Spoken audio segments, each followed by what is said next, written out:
السلام علیکم عزتمنو د علم ګل یو ځل بیا په یادو کو د خپل خاوند نه ډېر زیاته سخته تنګه راغلې ده او وایي چې یا الله ما د دې خپل خاوند نه یې خلاصه کړي ځکه چې اوس هم طلاق یې مړه کړی دی او اوس مې هم تنګوي. بېګا 12 بجې راغلی او ورنه یې راته ډبول او راته ویلې چې تا او بچي دي دواړه وچ ده. نو د دې ویډیو نه مخکې زه تاسو ته دا یادګینه کوم تاسو کو چې زموږ دا چینل نوي سبسکرایب کړئ حتما داسې زموږ هم دا چینل د سره سبسکرایب کړئ خوا کې اوس رزلټه د نشان وخت ښه یو نوي معلوماتي ویډیو تاسو ته په اسانۍ باندې در ورسېږي. عزتمنو نیلم ګل په خپل ټویټ کې لیکلي وو چې یعنې زما خپل خاوند ډېر زیاته سخته تنګوي یعنې دومره حتی راغلم چې زړه مې غواړي چې یعنې خودکشي وکړم. خودکشي کولو ته یې یعنې تیاره کړې یم. خپل مینهوال ته دا ویلی چې په ما باندې هر څه وشي زما ځای یو مراد دی بل څوک نه دی ځکه چې ما سره مراد ډېر غټ ظلم او زیاتۍ کوي. د دقیقې د پاسه دی چې دویم واده وکړو ما ورته ویلی چې ته دویم واده مه کوه او بیا هم د ما سره ضد وکړو دویم واده یې وکړه چې دویم واده وکړو اوس به باندې زه سم څه غم غرض ورباندې نه ساتم.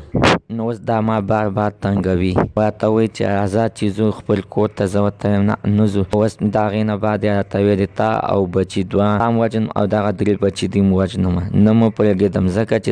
زه در کې خوشحاله نه یم نه زه په تاسو باندې یعنې څه کوم. عزتمنو نیلم ګل د خپلو مینهوال نه غوښتل ده چې یا الله ما د دې بلا نه خلاصه کړي او د پاکستان د حکومت نه د انصاف غوښتنه کړې ده چې ما ته د انصاف میلاو شي ځکه چې په هغه سره زه نه په دا عدالتونو کې هم نشم چلېدی ما سره دومره پیسې نشته چې عدالت ته ورسره لاړ شي. هغه د پیسو والا سره د هغه ټول عدالت په پیسو اخیستلی شي. عزتمنو د نیلم ګل نننی معلومات دغه و د نوي معلومات دپاره زموږ هم دا چینل د سره سبسکرایب کړئ خوا کې ورسره د ټلۍ نشان ووهئ یوه نوي معلوماتي ویډیو تاسو ته په اسانۍ باندې در ورسي.